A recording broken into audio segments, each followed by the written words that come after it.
A daily call that I get is a client wanting to purchase a hollow metal frame. They'll have a door, but something's occurred to the frame. Either it was ordered originally incorrect. The call I just took was a client needed to duplicate that frame, but a deeper jam depth because they had an unusual wall condition. It was not unusual, but it was a different stud size. So the client gave me the order number. Well, the order number it's unknown whose order number that is. Of the scores of people that could produce a hollow metal frame and the thousands of distributors that could have sold it, with no indication as to who the manufacturer was or who the distributor was or who the contractor was who bought it, there's no way to run that order number down. Also, information that doesn't help us much at all is a client will immediately start the conversation by giving us the serial number. If the frame is fire rated, there will be a serial number on the tag. If there's a rectangular tag that has radiused ends generally, or maybe a decal applied, because those tags or those fire rated labels is really what it is. Those are serialized. They're traceable back to the original distributor, what it was put on, how the frame was made, what it was prepped for, back to the testing laboratory vis-a-vis the manufacturer whose product that it was applied to. That information doesn't help us because there is no database that allows us to say, oh, okay, I know what that serial number goes to. That database doesn't exist, or at least not accessible immediately by us. Well, the client then says, how about this other information? Underwriters Laboratories or Factory Mutual or Warnock-Hersey, half-inch minimum min latch throw, things of that nature. That tells me good information, but it doesn't tell me what you need. It's only a very small part of it. So if you need a hollow metal frame, here's what I need to know. And anyone that you'll order a frame from will need to know the same information that's about to follow, because to say that I need a frame, there's countless variations of what can be done. So here's what we need to know. We need to know how wide and how tall. What's the inside dimension of the frame? You can also provide the net door width and height, because then we can calculate industry standard margins for that. The next thing to know is what's the wall depth, the wall depth or the wall thickness, if it's going to wrap the wall, or what's the wall thickness. And then if you're going to butt the frame up to the end of the wall, we can then talk about how deep the frame has to be. There are two dimensions when it comes to the depth of the frame. There's the overall dimension, which is called the jam depth. The typical frame is 5 3/4. That happens to have a throat opening of 4 7/8 because the returns are 7/16 of an inch. Although that 7/16 and 7/16 relationship plus the throat opening doesn't run through all hollow metal frames. It just does so mostly for 5 3/4. So we need to know the depth of the frame, and it's also nice to know how thick the wall is as well. But depending on the application, we may not need both.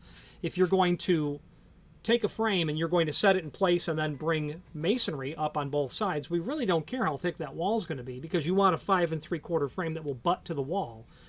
Vice versa, if you're doing a 3 5/8 metal stud with 4 layers of drywall in a condo building, and those are, 60-minute doors, yeah, we need to know how thick the wall is, because the frame's going to cap over that. In that scenario, we really don't care what the overall depth of the frame is. It's just not necessary. We need to know that your wall is going to be, that 6 1/8 throat thickness. So we need to know the width, we need to know the height, we need to know the wall thickness and the jam depth, not always both. It's nice to have both. It's nice to know the width of the trim of the face or the profile of the frame. It's almost always 2 inch. But if you're dealing with a scenario where you have a door size and you have a rough opening size and a standard 2 inch face doesn't work, when we know what the face is that you have, it's nice we're able to back into what net size we're supposed to order that frame overall, is the bottom line. Now, that will tell us everything we need to know physically about the frame itself. It's nice to then know what gauge is the steel. Most frames are 16 gauge. Not all are, though. You can also do, well, 18 gauge do exist, but we don't deal in those really at all, although they can be ordered, but you wouldn't want that if it's a commercial setting. That's 18 gauge is what you would use like in a hotel where they have steel frames with snap-on trim or wood trim applied over them. It's residential in nature, in my opinion. 16 gauge is standard. 14 gauge is not uncommon, and you can also do 12 gauge. That's very uncommon. If you have a high-use application or a door that's 16 gauge, you would go with a 14 gauge frame.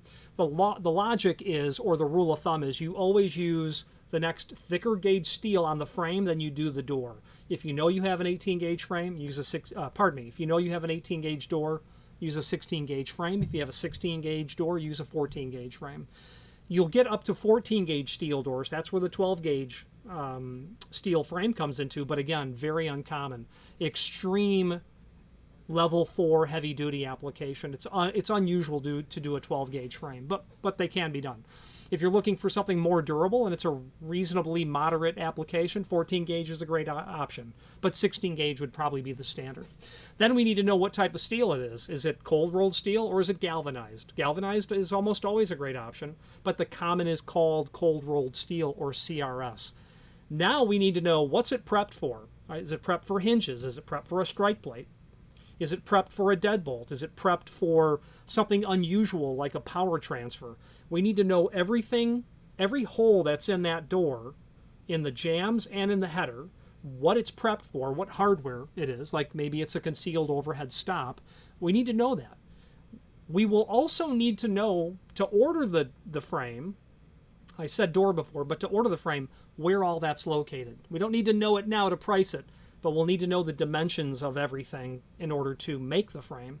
Hinges are measured from the underside of the header to the top of the hinge, then measure the height of the hinge. It's also important to measure how thick of a hinge you're using, because a standard 4.5 inch hinge is 134 thousandths. It could be 180 thousandths if it's a heavyweight. You could have 5-inch hinges. You could have 4-inch. Okay, so we need to know how tall that is and how thick that is. We will also need to know potentially the back set of the door.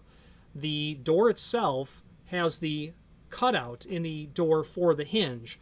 The amount of the door, I'm emulating routing a wood door, the amount of the door that's not been prepped, if it's a beveled handed door, there's a dimension that's typically a 1/4 inch. We'd want to confirm that. Some manufacturers are known to use 1/8 of an inch. We would need to compensate for that on the frame. Otherwise, your door is not going to sit in the rabbet correctly. We're going to need to know on the strike, if there is a strike, underside of the header to the center line of the strike is how we measure those. Now, when it comes to that strike, you can measure to the top of it as well, but then measure the overall height so we can strike the center line. We do everything from the underside of the header down. Some manufacturers will measure the strike from the bottom of the jamb up to its center line. You can do that too, but, you know, underside of the header down is how we do it. Any other preps, you're going to want to use the same logic. Underside of the header to the top, measure the overall height of that prep. Photographs are always great. Take lots of pictures of everything, send it to us if you're not sure. Going through all of this work, yes, it's work. Quite frankly, some people just want to get a frame on order. I can do that, but that doesn't necessarily mean it's the right or the best frame that you should have for the application. So knowing exactly everything that's involved to get that priced and ordered correctly, we go through these motions. So you may only have to do this once a year or once a decade. It seems like we have to do it a couple of times a day. So it's a lot of work on all involved. And we realize how much work it is because we do face it. Any questions on how to order a frame that you can't really identify at all, please feel free to reach out to us. And thank you. Again, thank you for watching. And if you've enjoyed this video, please click thumbs up. Please subscribe and maybe even send the video to someone that you know. Thank you.